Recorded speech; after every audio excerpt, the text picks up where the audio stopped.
class, but you stated that this victim made everything up and you were never in the home. And you sit before us today, you admit you poured the hot sauce all over the dog? Yes, ma'am. Why? Why would you try to hurt somebody by injuring an innocent animal? No excuse. I'm not asking for an excuse. I'm trying to understand, what were you thinking? It's scary to think that that's where you would go with your anger. That you would try to get at somebody by harming an animal who you just sat here and told us was also yours. Yes, ma'am. It makes me wonder what you do to your kids if they did something that you didn't like. And I think that there's one thing that still unites us in this country, and that is our mutual disgust for those who harm our pets. I know that that might sound like a shocking thing to say. We should probably feel the same way about our children, but I'm not convinced of that anymore. But our pets, that's a different level, right? A man to pour hot sauce on his dog because he's mad. It's disgusting. And here we are about to see a parole hearing for a man that has a jacket full of crimes. Let's see how the parole board handles it. My name is Hassan W DOC, 338-356. How are you doing? Good, thank you. This hearing is being conducted in consideration of the parole application for Hassan W DOC, MA number 338356. He's serving a sentence of 3 years, followed by 4 years of special parole for a conditional discharge violation, evading responsibility and injury causing property damage, a violation of protective order, burglary in the first degree, strangulation, suffocation in the second degree, risk of injury to a child, malicious wound or killing an animal in the first degree, failure to appear in the first degree, along with the violation of probation, with underlying offenses of conspiracy to commit robbery in the first degree, assault second, causing serious physical injury with a weapon, and illegal discharge of a firearm. As of today, records reflect a parole eligibility date of 24th, 2024. There's no victim input in this case. There is an offender accountability plan in place that has been reviewed and shows that he has completed domestic violence and is currently participating in Tier 4 in the MAP program. Utilizing the statewide collaborative offender risk evaluation system, the offender's overall score on the SRT falls in a very high range for recidivism. Sir, this is now your opportunity to express to the board why you believe you should be granted parole, and you may begin. All right, my name is Mr. Woods, and thank you for your time. I know that I've changed in ways that I've never fathomed, but honestly, I feel like true change is reflected off the views of others. I physically, mentally, and spiritually hurt multiple people that I care deeply about. And I can never take back the pain that I caused, like the mother of my children. But I know I know she's dealing with the ramifications of my terrible senseless actions. Every day I think about the depravity of my choices and the negative impact of this situation has had, not only on the mother of my children, but my kids as well. And like at times I get physically sick. Like I've struggled with drugs, depression, and issues with my upbringing in foster care and different shelters for some time now. But in no way is that an excuse, like at all. No excuse at all.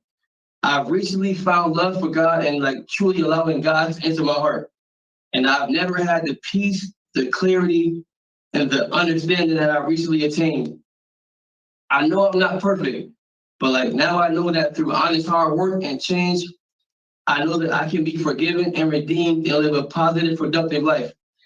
I know my parole date is only like 90 days before my end of sentence, but I would love and honor the chance to be home any amount of time sooner to begin reconstructing my life. I've taken multiple domestic violence classes before, but honestly, they've never had the effect my recent class has. Like, I don't know if it's growth or just better understanding, but I truly comprehend the fear, the trauma, and the abundance of negative effects I've had on someone who used to care deeply for me, and I fully accept the responsibility for the pain that I caused them. Like, I've ruined life that depended on me. My kids don't have a father because of me. They don't have a father physically, mentally, financially, nor emotionally. And once again, this is not an excuse, but I myself know the damage and unforgiving issues that causes in a human. Once again, that is not an excuse for what I did. Like, I've grown in a multitude of ways.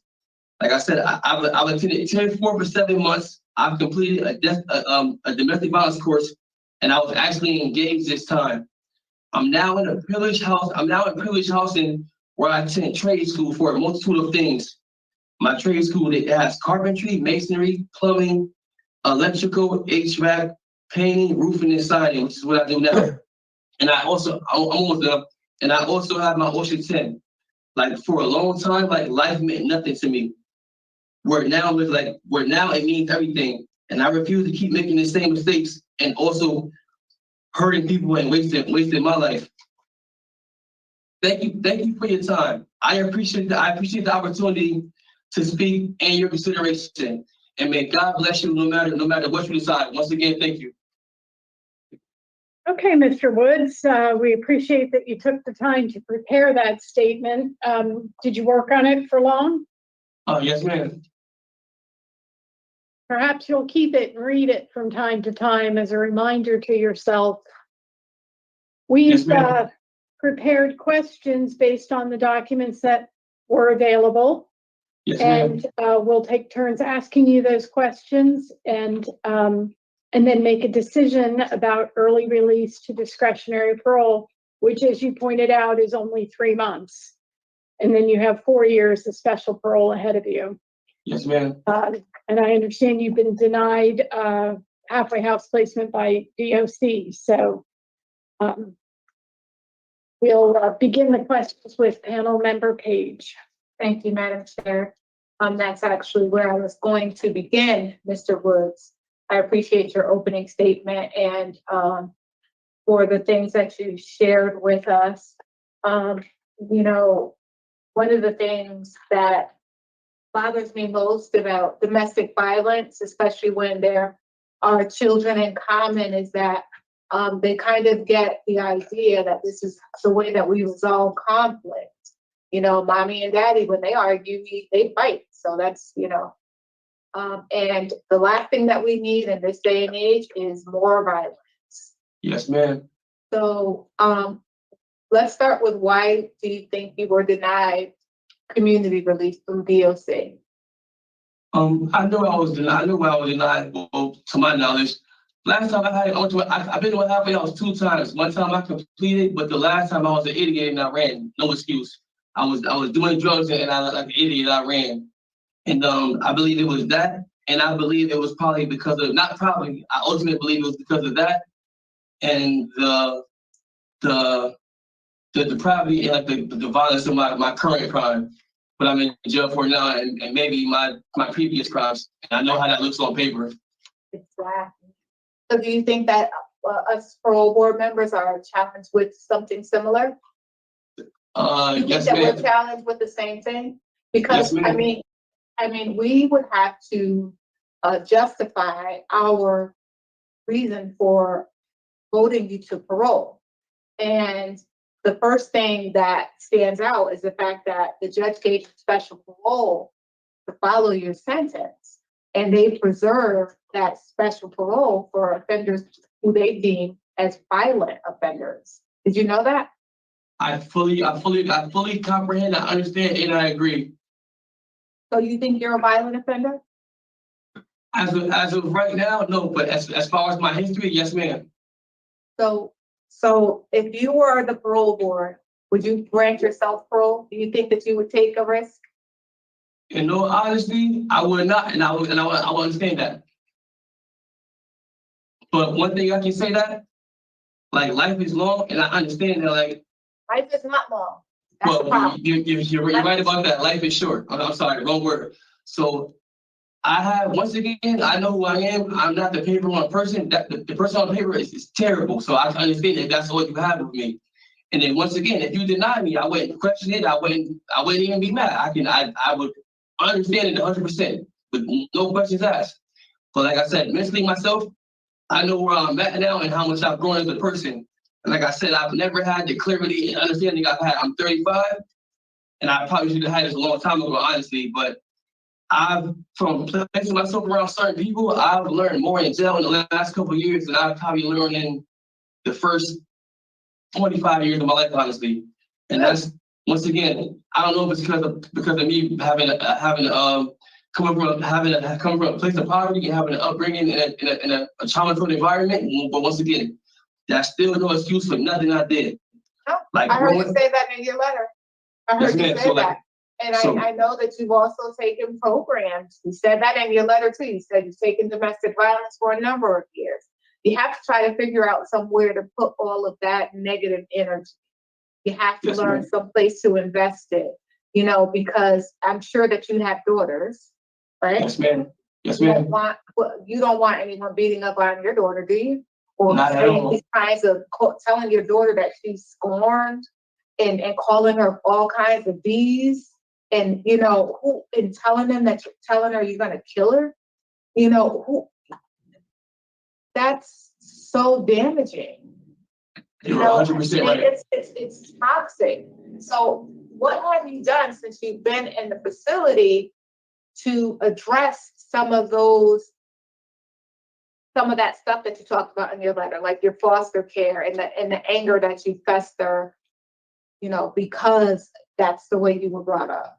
Have you talked to a therapist? Well, I wouldn't say I'm not sure mental health would be considered a therapist or domestic violence. And I've had peers that I respected and cared for, and I've gained their opinion and their insight. So my whole problem was before, I'm never wrong. It's always a reason why I did something. So like, I have an understanding now that there's no excuse for ever even calling a female out of her name, let alone grabbing her, touching her whatsoever. There's no excuse for it, period. So, period. How about their dog? Huh? How about their dogs? Yeah, I definitely, it was our dog, but I put hot sauce on the dog out of anger. Once again, still no excuse. And I was terribly wrong and then some. But so as far as me addressing, like, so I've had a lot of anger my whole life, but once again, it's no excuse. And I've learned how to, like, long story short, I've learned how to, like, I still I'm human, so I'm still going to get mad, obviously, at some point in time.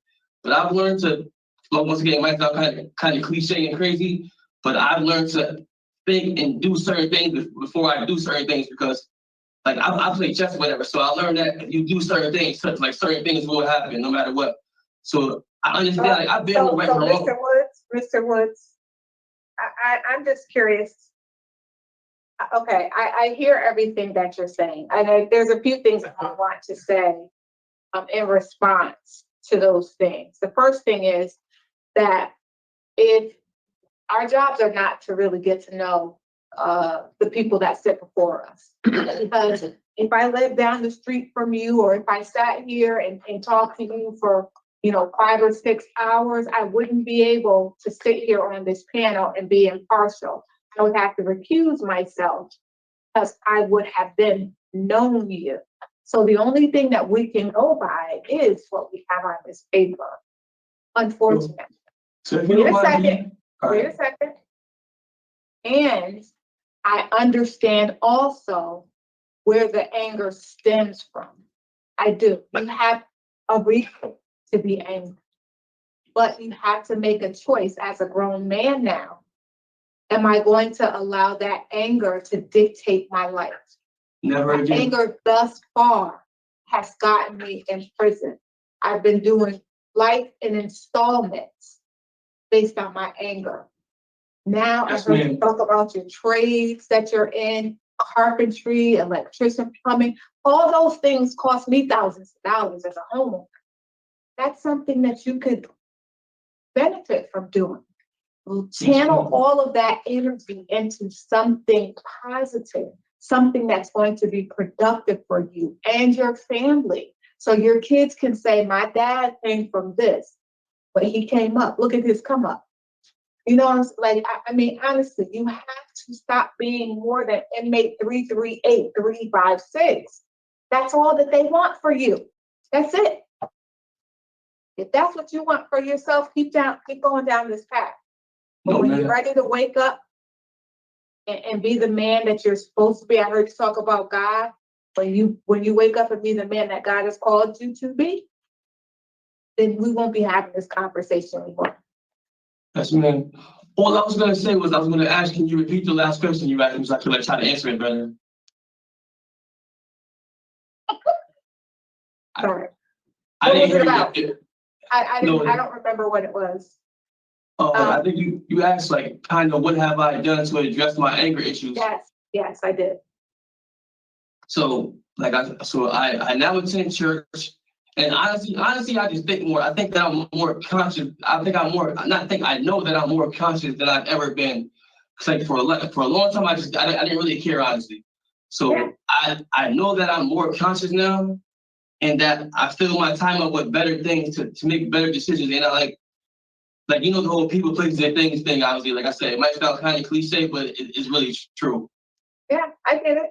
But you see yourself, Mr. Woods, you're not a small man, and you're too big to be putting your hands on women or even threatening women. Yes, ma'am. So, that should be the furthest thing away from your mind. Get that out of your head that's the way you resolve conflict. Seriously. Yes, ma'am. And I have to be honest with you in that I hear the growth. I really do. It sounds like, maybe the 10th time is a charm. I thought, you said you took the DV class multiple times. Maybe it took that many times for you to get it. But the problem is that, you were already on probation for a crime that was very, very serious. Yes, And ma'am. this crime that you've committed is very, very serious.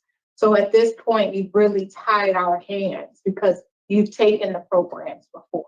So the thing that I can challenge you with after our discussion here today is to finish that special parole successfully without any violations. Go out there and do the darn thing and prove me wrong. You said finish it? Yeah, I'm saying do your special parole. You have coming up, yes. special parole. Yeah. And it's not easy. It's not easy. So, and if you do well enough on special parole, you can even get it, terminated early. That's intentional. I'm saying go out there and prove DOC wrong, prove panel member Page wrong. That, that you're more than just these numbers and things on this paper. All right, I'm done lecturing. Thank you for your time. I'm not sure I have much to add, Mr. Woods. You do know you have a standing criminal protective order against you? Yes, ma'am.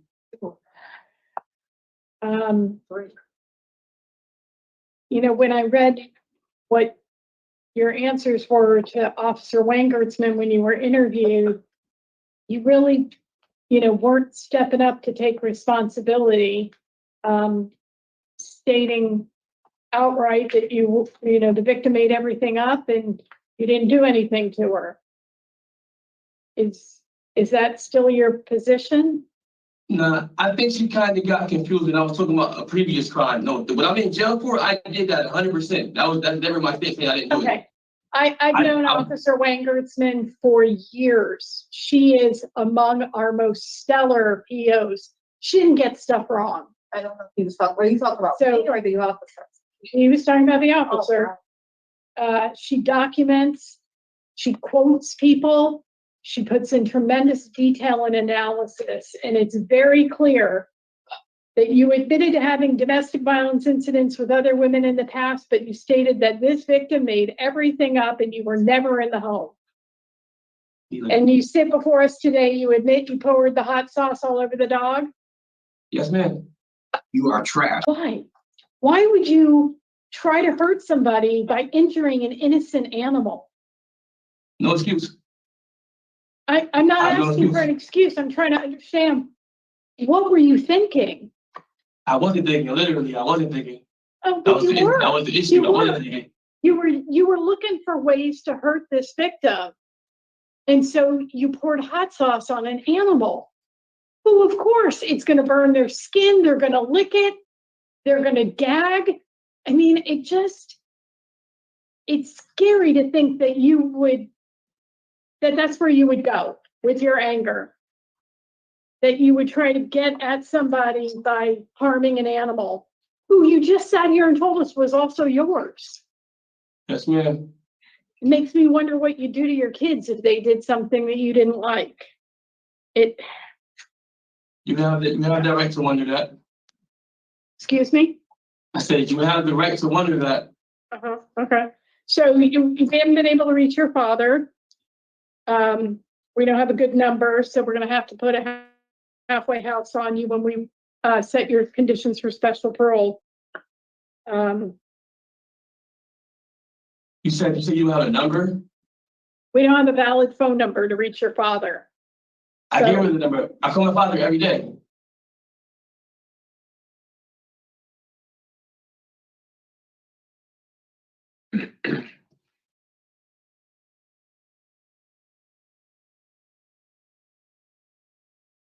It's 43. Don't give a phone number out while we're live streaming.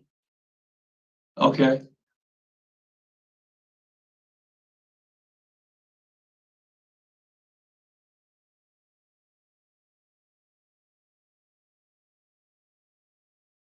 That's not gonna work.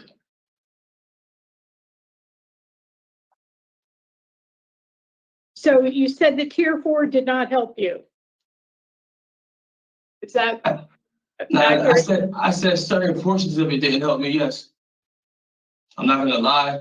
I believe that certain portions didn't help because it was like real robotic. It wasn't genuine. Certain portions did, but certain portions didn't. Did tier 4 address anger management at all? Partially. It wasn't. It's not his main theme, but partially.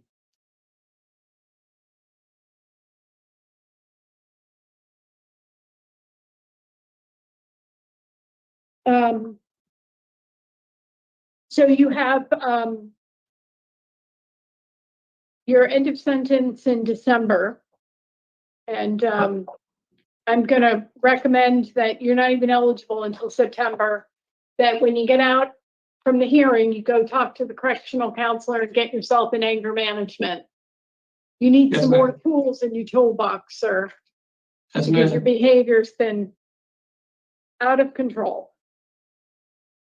Mr. Dorgan, any questions for Mr. Woods? Yes, so, Mr. Woods, help me understand, because it looked like you were involved in a number of different illicit drugs that you were taking yourself, right? And you seem to struggle with that. And similar to what my colleague asked about what you got out of the course, I read that outpatient treatment, you said it was a bunch of crap. So you didn't get, there's something you don't like about it, maybe the group setting, whatever, or it wasn't working for you, because I think that's part of the overall issue, right? If we could get you straightened out over there, maybe we're getting you on straight directions. Go ahead. To my knowledge, she asked me about past drug treatment that I had in the world and when I thought about it. And I told her I thought like I went to outpatient in the world a couple times, and I told her I thought that was crap. Okay. All right. Thank you. Thank you, Madam Chair. Give us just a minute, Mr. Woods. No problem. All right, panel member Page. Thank you, Madam Chair.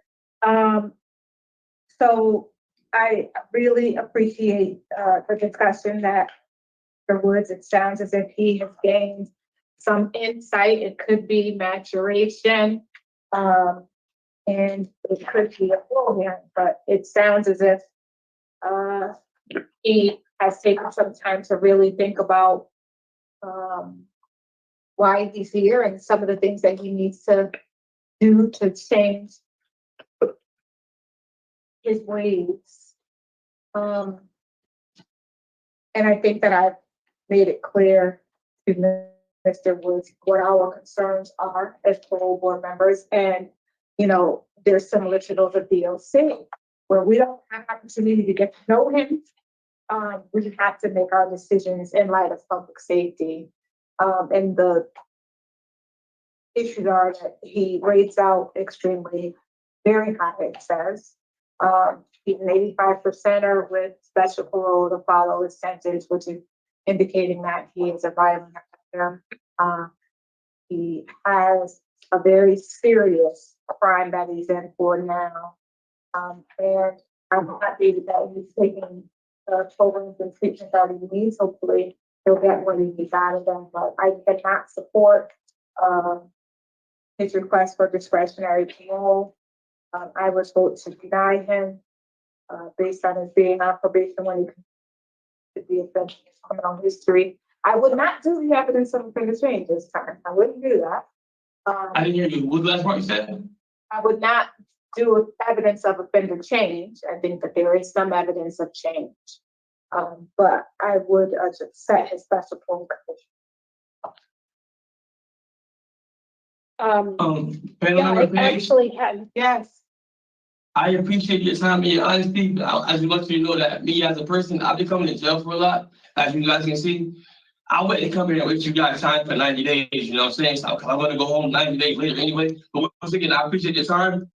But I just want you to know that I wouldn't come here and lie for 90 days. Like I said, once again, I'm gonna go home 90 days later no matter what. So I wouldn't come here and waste your time. I didn't say that. No, not you. I just want you to know that I appreciate you though. Oh, thank you. Mr. Woods, just moving forward, I just want to clarify that the board is currently deliberating right now, and please refrain from interrupting moving forward until you're asked to speak again, okay? Yes, ma'am. Thank you.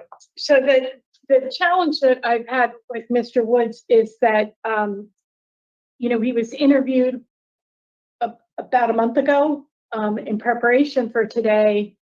And, down to the hot sauce on the dog, he wasn't taking any responsibility. And now, we're here at a parole hearing and he does accept responsibility. So that's good.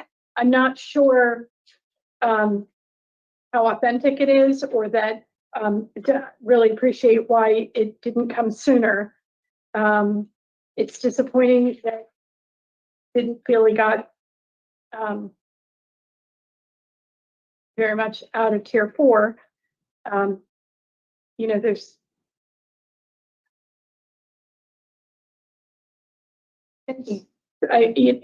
there were aspects, as he said, that he didn't feel were authentic. It's everything you laid out factually, and the underlying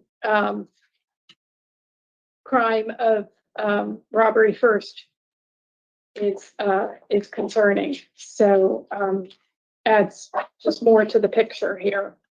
Yes, so I think that, when he was interviewed too, he talked a lot about the church, and when they went on, I think he just got a major problem with substance abuse and different issues, and was asked how to connect with CCAR. So hopefully he has a better direction to connect with those services that are there for him. And hopefully, if we go to end the sentence, it's like 3 months difference, that he could work on that prior to his release, so he has a stronger release plan in order for him to be successful. So that's kind of where I'm at. I would definitely do mental health evaluation and treatment in the community, kind of give him that extra leg up to address some of his underlying issues. Yeah. Because it's obvious that his taking the drugs with self-medication, which only leads to more anger and violence. Yeah, I had underneath both behavior management, both of them, anger and DV. Well, that was part of the MID, the court. Yeah. So we're denying for criminal history, nature and circumstance, and poor performance on community release. I'm concerned with his committing the offense while he was on probation. That's because he's 50-50 with the releases. So in terms of the conditions for special parole, I have no driving, no alcohol, mental health evaluation and treatment, halfway house if needed, and behavior management for domestic violence and anger management. Does he have We have no contact with Bryce Barnes, and That's not even my case. no contact with Marquis Tyson, who was the victim of the 2015 shooting. Did you have any Cody or something? I had something there. That was for the end of. No? Okay. Okay. So in the matter of Hassan Woods, inmate number 338356, there's a motion to deny parole for the following reasons: your criminal history, the nature and circumstances of your current offenses, and your offenses being committed while you are on probation. I further move to set the following conditions for your special parole supervision: no driving without your parole officer's permission, no consumption of alcoholic beverages, mental health evaluation and treatment is deemed necessary, halfway house placement as needed, behavior management for domestic violence and anger management, and general no contact with Bryce Barnes and Marquis Tyson. Do I have a second? Second. All in favor? Aye. Ms. Page, I have a question for you. So if I have an address and sponsor, I can go to my sponsor, right? Yes. All So right. that then, we so only what- did the halfway house, just in case it's needed. Just if, I said as needed. We have So not been able to confirm your father. Miss Page, as I'm saying, is there anybody else? So who do I contact to give them my sponsor and address? Please have the officer later for that. But when Parole and Community Services processes you out to be released out on special parole at your end of sentence, the Parole and Community Services will get that information from you if you have a sponsor that information, okay? So I know my end of release is November, right? So if I The don't board go to, just voted you to be released out onto your end of sentence at special parole when you EOS out. So you will EOS out onto special parole. I'm not asking you that. I fully comprehend that. What I'm saying is before that date, who can I get my information for my parole address to go to? That's what I'm asking. Okay, you can write an inmate request and just put it in the parole mailbox, okay? So write parole for that. Yes. Miss Page, you have a beautiful day, Miss Page. Thank you for your time, Miss Page. All right. What's it? 8, 3, 5, 6. Yeah. Okay. Okay, and he gets denied. He goes out on his special parole date. He'll be on special parole until 2029, and I have to inform you that he still is out on special parole. We have not yet had his revocation hearing, but I dare say I'm willing to bet that we will see him again. So make sure to check out the return of playlist. I have it in the description below for when he will come back, because the odds are just stacked against him. We have been seeing already, this parole hearing took place back in April 19, 2024. By the time of this recording, June 11th, 2025, he has not yet been revoked, and he's been out for 5 months. But I got to tell you, just on this spreadsheet that I'm looking at, there's about 20 that have been revoked, and I'll be playing those for you in the coming weeks. They go down like flies. You see the special parole. It's hard. It's hard when you're a career criminal to actually stay out of trouble. And this guy really, I don't know, it almost felt like a threat that he was giving the parole, Miss Berry, at the end, right? I couldn't quite tell. I wouldn't have felt comfortable about that. Not Berry. It was Turner, Page, and Dargan. It's just, there was something scary about this guy. I think like extraordinarily scary. It's like it was in his body language and the look on his face. I don't know what one of the parole board members. I wish I think it was it Page, who was like, it was like he deserved nothing. He deserved no credit. He deserved no congratulations. He deserved no, because it was horrible. He was lying through his teeth. And you see how they have the PO there in the room who shut him up. And I don't think they realize that, because he can't see them because they're often sitting off the screen. And it's like, so he's calling her a liar. She's there saying, I'm not a liar. Of course she's not a liar. I mean, it's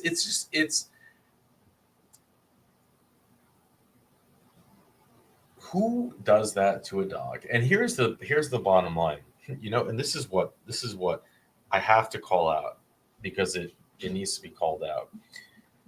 There are certain things, and it's like a nationwide thing, right?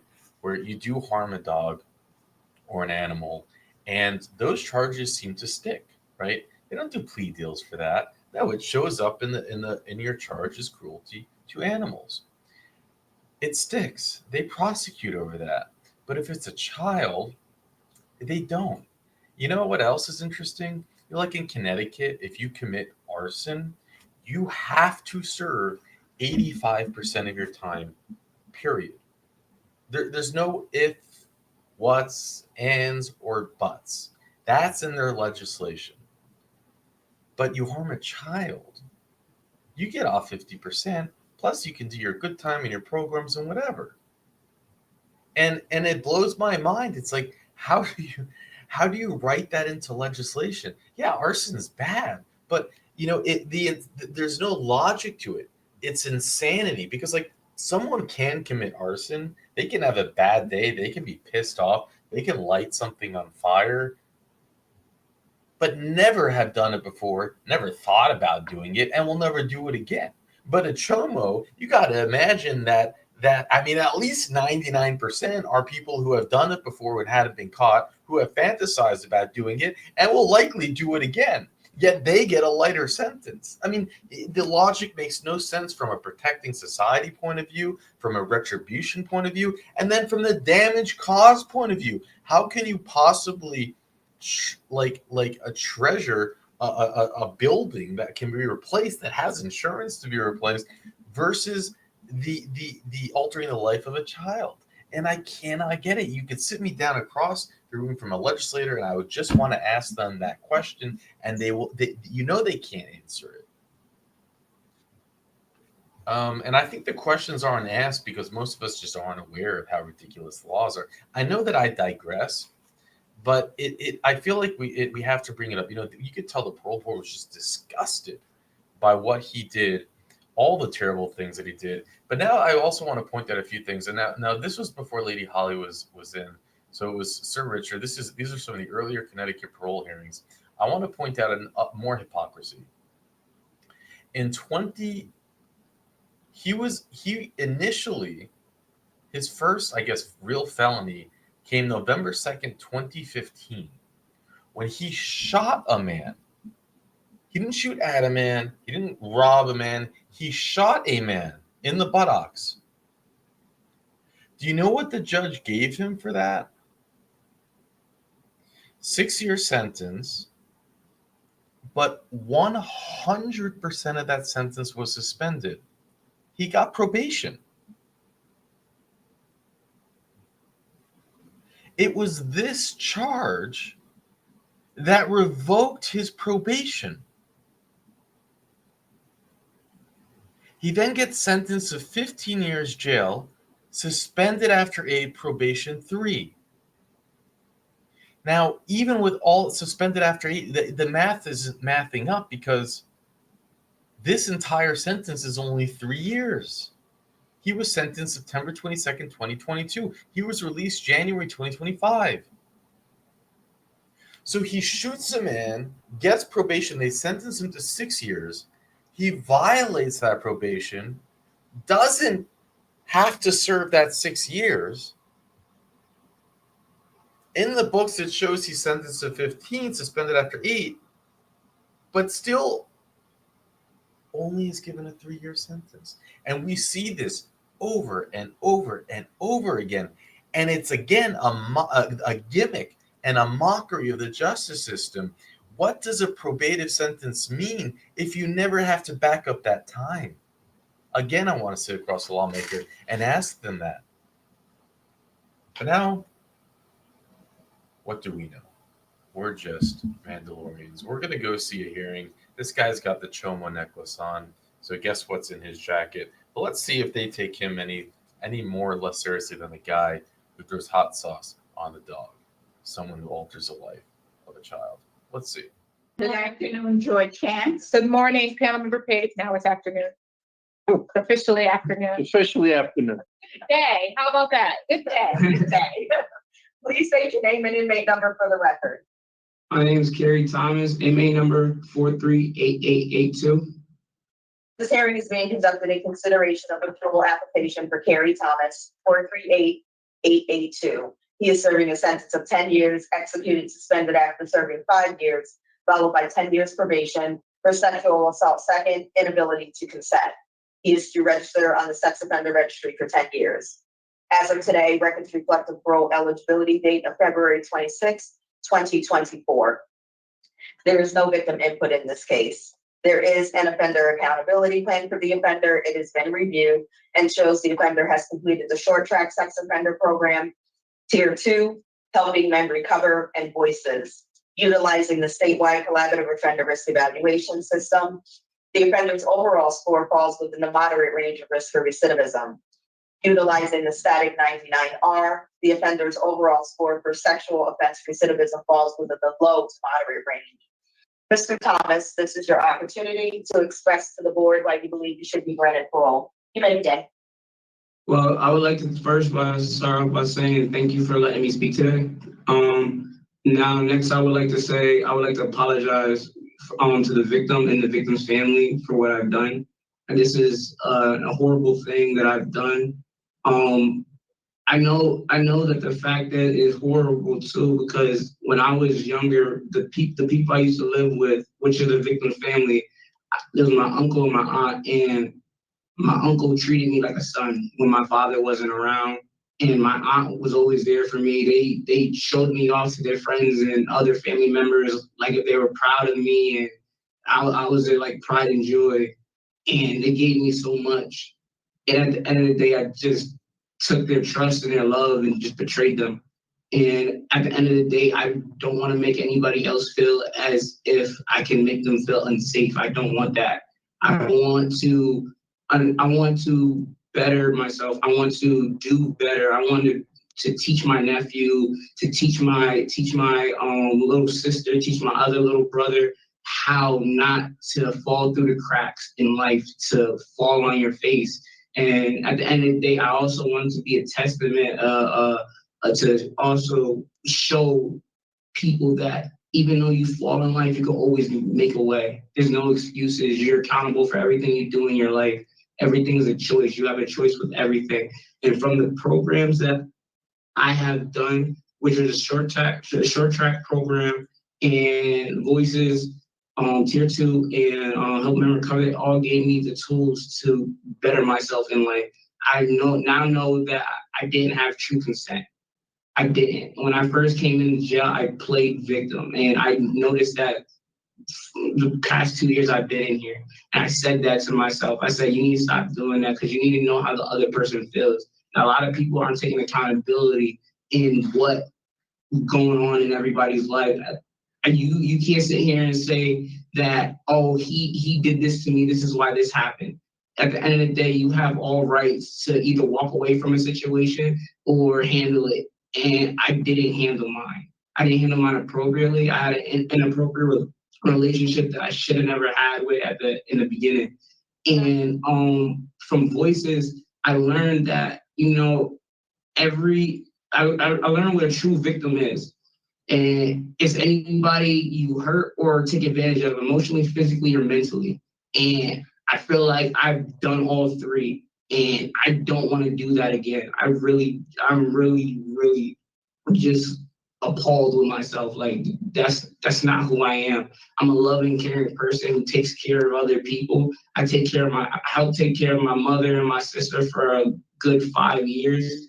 Homeless, getting our stuff together, getting food on the table for us to eat. I had a job at Clarity Output Solution. I was a machine operator, and if I didn't go to work, we weren't eating. If I didn't go to work, there was no clothes on my sister's back. If I didn't go to work, my cats wouldn't be being fed. And for me being in here and seeing everything falling apart, it shows me that I can't fall again. I can't lose again. It shows me that at the end of the day, I need to do better for myself and everybody else around me. And it also teaches, I'm also learning that I need to be careful what I say, what I do around everybody I'm around. everything I say and do affects everybody. It impacts everybody like a ripple effect. If I make one person feel unsafe, I make everybody feel unsafe. And I don't want to do that again. I just want to be good for my mom, my dad, my sister, my brother, society. I want to make sure that everybody knows that I'm not a threat, that I'm a loving, caring person who's there for anybody, whatever they need me. I don't care about what you went to jail for. I don't care about what you've done in your past. I don't care. As long as you need help, I'm there for you.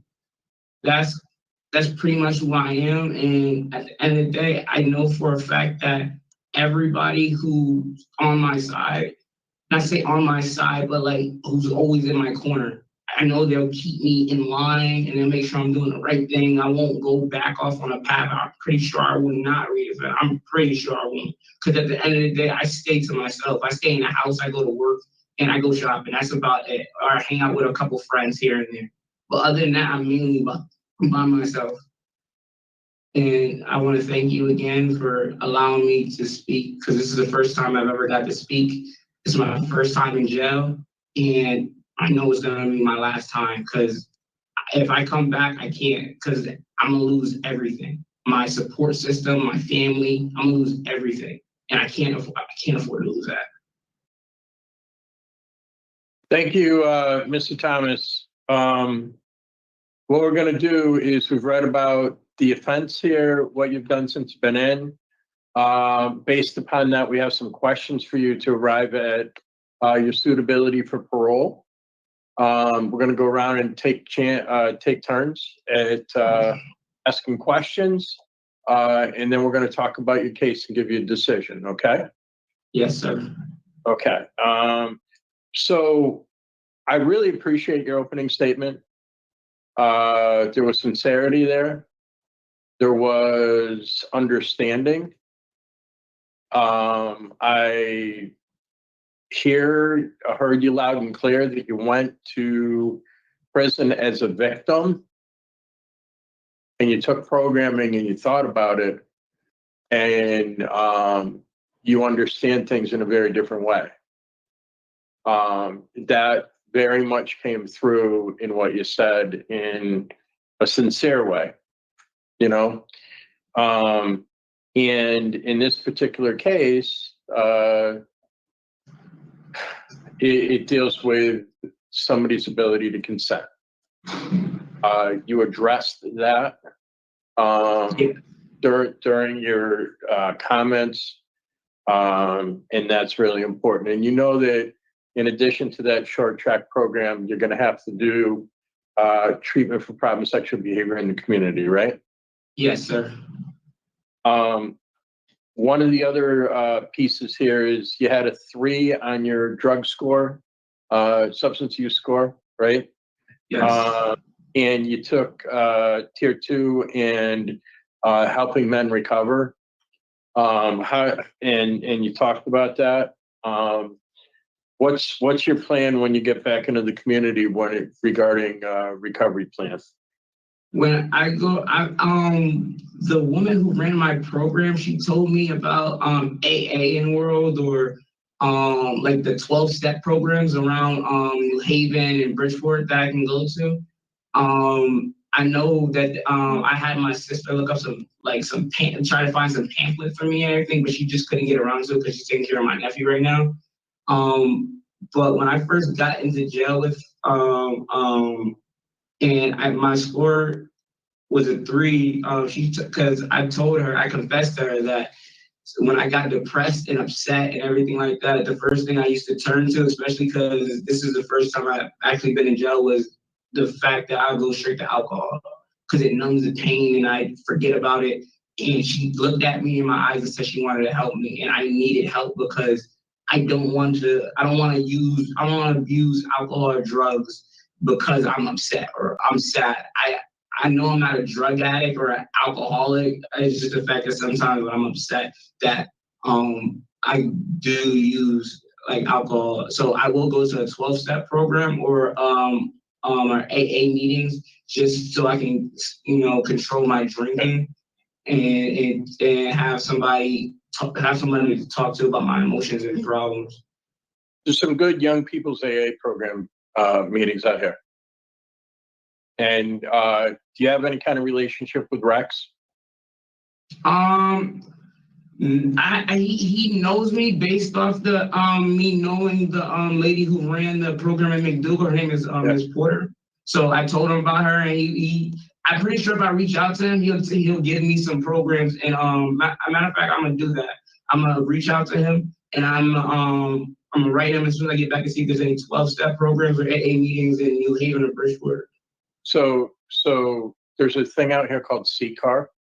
Okay. And do you have a tablet? Yes. So Not on on there, there. there's a yellow and orange button on your tablet that says CCAR, and you can get a recovery coach. You can apply for that yourself. Somebody in the community that can connect you with services out here, right? And that's really important. I think pro-social support in your life will help you a great deal based upon your offense, based upon just how you presented today with who you are and such. So they also know about some vocational things, because I know I read that you want to try to go for electrical. Yes. And you have background in machine operations and stuff like that. So they can also help with that. So when you go back today, I would do that right away. Right? Because I know Miss Logan told me that I can go to one of the technical high schools in Connecticut at night to do the programs and get my certificate. So that's what you want to do. It's like, you don't have, other than these offenses, you don't have criminal history. So you should be able to get out there and do the things. I know that you talked about the impact that you're going to prison had on your own family. You know? So, I know what you want to do. And Ms. Logan was right. Parole Officer Logan was right on that, So get connected and use the parole officer out there for support, right? Yeah. It's not somebody that's trying to get you. It's somebody that's trying to help you make sure that you're doing well in the community. All right? Yes, sir. Board member Page? Thank you, Sir Chair. So, Mr. Thomas, I agree with the chair. You have this is your only offense. You are young enough still to turn your life around. It sounds like you really are. Have some goals set for yourself, and you have some ambition, some motivation. Your family is suffering as a result of your being in that facility. I would caution you, though, to put yourself first. Go out trying to be a hero, because life as you knew it, it's going to be completely different now. You're walking out those prison doors as a sex offender. Yes. And people, already off the bat that there definitely are stigmas. You know what a stigma is, right? Yes, it's basically somebody just targeting you just based off of what you've done. And I taught including in the tier 2 program too. Ms. Porter always she drilled it into my head that, listen, you've been gone this long, and at the end of the day, your people is fine without you. You don't need to come home and do everything for them. You come first. And then because I was so comfortable with her that I got to dig deeper within myself and really just talk and be me. So what came out was the fact that I'm not gonna let my charge define who I am. I don't have time to prove people wrong. Prove people wrong all the time. I'm really just living my life for me. I need to do good for myself. So me trying to prove this person wrong or that person wrong is like, it's not irrelevant. So, Mr. Thomas, you're old enough, or young enough, should I say, to be my child. And what I would challenge you to do, what I tell my own children is, everyone, not everybody's going to like you. That's the first thing. And everybody has something to say about everybody, regardless of what you did or what you're going to do. You know, it's just, you have to be about your business. You can't worry about what people say or think, even because it's going to come. People say, people don't like me. People say things that aren't true about me, and they say some things that are true about me. We have no control over that. You have to keep your eye on the prize, and your prize is your freedom and becoming a law-abiding, contributing member of society. That's what you have to focus on. All of that other stuff, you know, unless they put their hands on you, you know, and then you call the police. No, that's what I told my sister now. I told her, I said, when I come home, I said anything, because like I said, my family's falling apart. My mother just, I think, got beat up by her boyfriend. She lives down south with him, and my sister, you know, she's doing okay, but I reassure her that when I come home, all that stuff that, you know, I used to how to protected you and stuff like that, now you have to call the cops, because I'm not going back to jail. I told her I'm not going back to jail. I call the cops for you. I'm not going back. Yeah, and be leery of people that you hang around with too, because when people find out that you're under supervision, you know, and for what you know, what your offense is, they may try to target you. So just be aware of your surroundings and understand that everyone's not going to understand, but that's out of your control. If you do the right things, even when no one is looking, you'll be all right. Okay. Thank you. Thank you. Thank you, Sir Chair. Thank you, Board Member Page. Board Member Chance.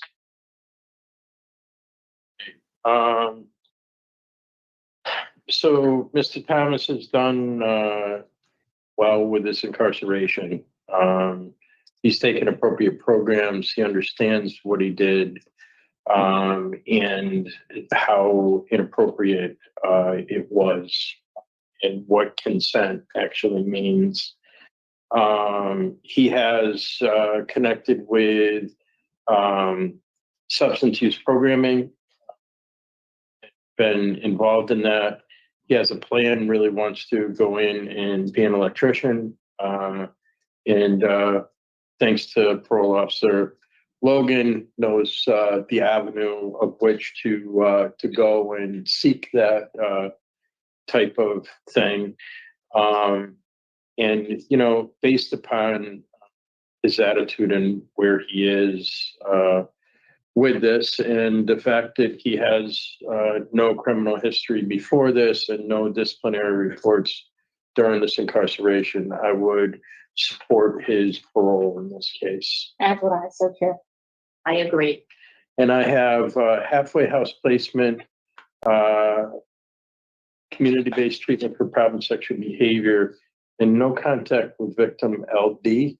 Yeah. Yes, Is that what you have? that is. Yeah.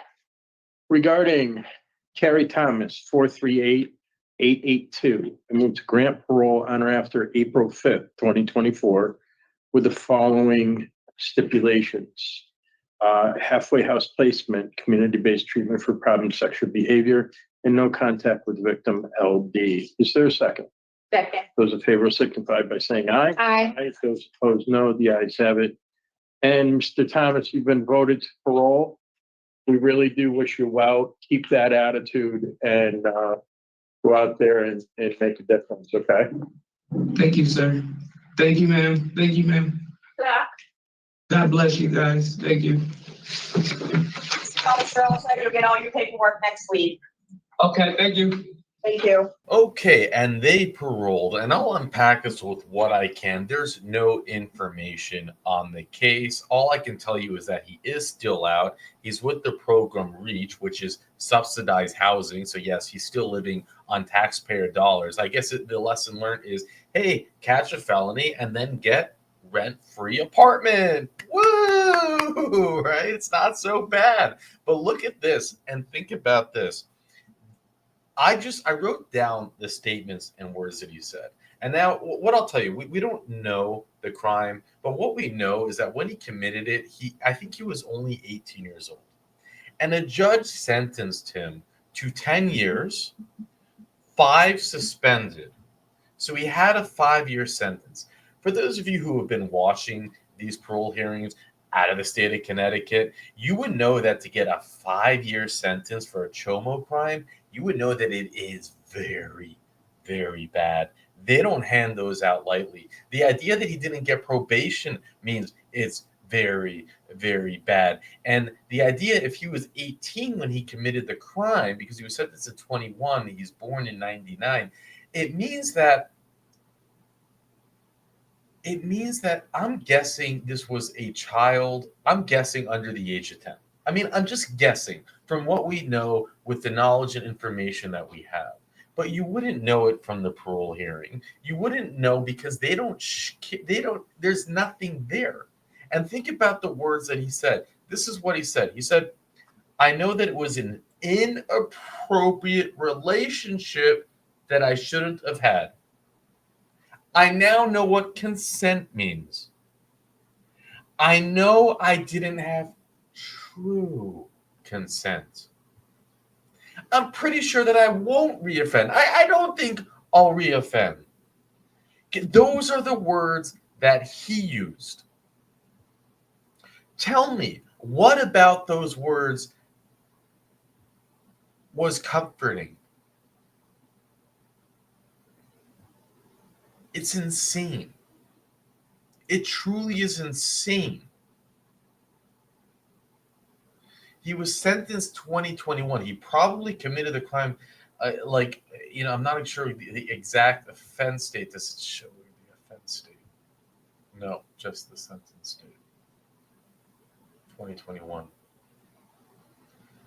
He only needs to register for 10 years, which of course makes no sense. Again, we don't know the exact age, but I'm guessing it was probably under 10 years old. And I'm guessing, I think from what he said, that it's probably a relative. What was he saying? He was living in his uncle's house and it was their kid. He talks about how he wants to be a good role model for his younger siblings, for his nephew, his little sister, his little brother. And this is the thing, you go back to the previous case and you can hear the disgust when it comes to a dog, which is there. We all hear it. But why is there not disgust when it comes to a child? Why is there not a concern? Why do you not want to dig deeper and hold them accountable? Chomos are chomos are chomos. You don't wake up and do this. He groomed the child, I am sure of it.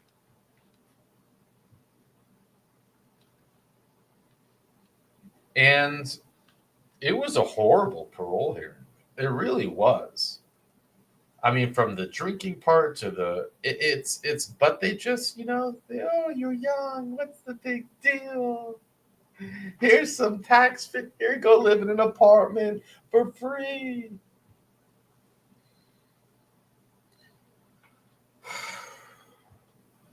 I don't have anything else to add.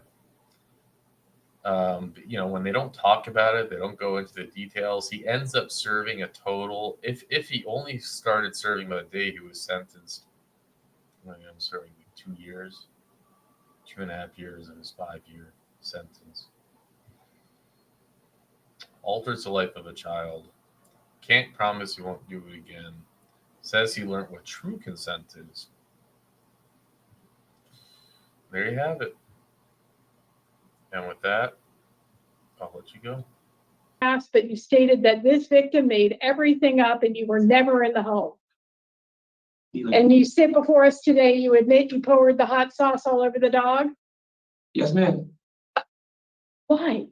Why would you try to hurt somebody by injuring an innocent animal? No excuse. I'm not asking for an excuse. I'm trying to understand. What were you thinking? It's scary to think that that's where you would go with your anger. That you would try to get at somebody by harming an animal who you just sat here and told us was also yours. Yes, ma'am. It makes me wonder what you do to your kids if they did something that you didn't like.